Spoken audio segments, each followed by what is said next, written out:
Hello. On this edition of the program, we'll show you how convenient the MTA CharmCard is for travel on transit. We'll introduce you to the important work of an MTA fare inspector and take a look at the annual African American Festival, all right here.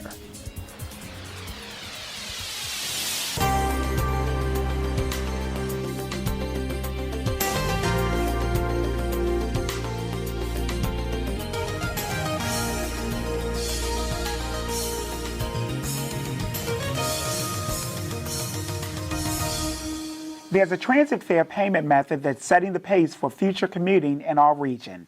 It's simple, convenient, and easy to use. It's called the CharmCard. And Scott Corbin, Systems Manager in the Fare Collection Systems, joins us with information on this card. Scott, welcome to Commuter Connections. Thank you. Okay, the CharmCard, what is it and how is it used? It's a plastic fare card. Brought one with me. Oh, okay.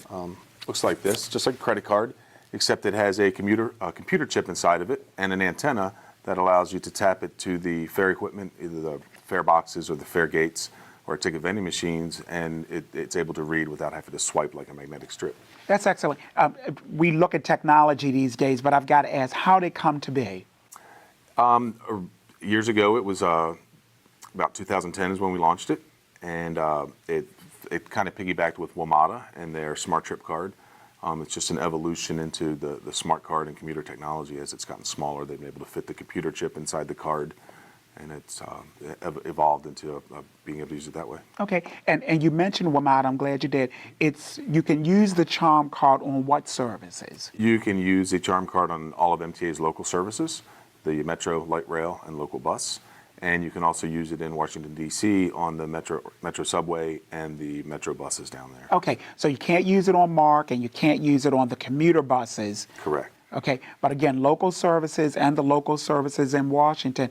And it sounds like, so you avoid carrying cash, it's all on this card? Yes, you can load cash value up to $200 on the Charm Card, and you can also load past products onto the Charm Card, and you don't have to carry the cash in your wallet, just use the card. Help me again, you said past products? Past products, our traditional magnetic or the paper tickets that we get, the Go Passes. Okay. They come in a monthly ticket or a weekly or a one-day pass. You can load similar products onto the Charm Card, a 30-day pass, a 7-day pass, or a 1-day pass. The difference is the passes on the Charm Card aren't tied to the month. Okay. So they're good for, a 30-day pass is good for 30 consecutive days from the time when you first tap the card. Okay, so Charm Card, so how do you get the card? How do you load money on it? What's the process? You can purchase it in person at our MTA Transit store down at St. Paul Street, or you can go to mta.maryland.gov and go to our pass store, and there's a link to purchase the Charm Card. They come preloaded with a 30-day pass, a 7-day pass, or $10 in stored value, and also the Express Bus Pass. Okay, and now how popular is the card? How many people are using it? We have about over 50,000 cards in circulation. I don't have the numbers on exactly how many are using it. Okay, but 50,000 in circulation, so people are taking advantage of this technology. Yes. Okay, and again, it's simple. So I just have my card, and there's a device on the bus where I tap, or do I still slide? No, you don't. You don't slide. There's a circular target with a picture of the Charm Card on it, and you just tap your card to it on the fare box or the Metro fare gates. You just tap it onto the fare gate at the same target, or on the ticket vending machines. Okay, how long? I may have asked this, and forgive me if I did. How long does the money stay on the card once you place monies on it? The money stays on the card until you use it. Okay, and is there a service fee associated with the card? No, as long as you add stored value or past product to the card, we give you the card for free. Excellent. Okay, the MTA Charm Card, get it at mta.maryland.gov or at the transit store on St. Paul Street. Yes, they also have them at some giant CVS stores and a couple of vendors, but there's a list of where you can get them online. Thanks a lot, Scott. You're quite welcome. Okay, some of MTA's best in the rail division recently met in competition to demonstrate their skill and expertise at the annual MTA Rail Rodeo. Commuter Connections was there for the big event. In In preparation of the International Rail Rodeo in June, MTA held its own competition to select local operators for representing Maryland. 6 candidates competed in 5 challenging and rigorous events that tested every professional detail right down to the socks on their feet. There's the uniform inspection, the written tests, safety tests, customer service, the train inspection, and also the driving portion. The uniform inspection, we check to make sure they have a clean uniform, that they're well groomed.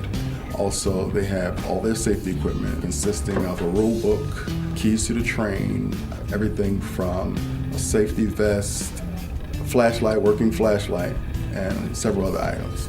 Not only did the contenders have to look the part, but they also had to do a thorough inspection of the rail cars and operate the train on a course full of obstacles. During this competition, we rig certain things that the operator, if they don't take corrective measures, they actually fail the competition. So what they have to do is just be safe and aware in operating their train and look for these little bugs that we put in the way to make sure that they're operating their train safely. The Rail Rodeo has proven itself to be more than just a series of games, but also an opportunity to grow. It brings operators together to compete, to make sure that they're operating their train safely, that they're making the proper customer announcements, and it keeps the operator sharp. Sharp indeed. Be sure to congratulate these winning operators the next time you ride light rail. Okay, just ahead, we'll introduce you to the important work of fare inspectors. That's next. Stay with us.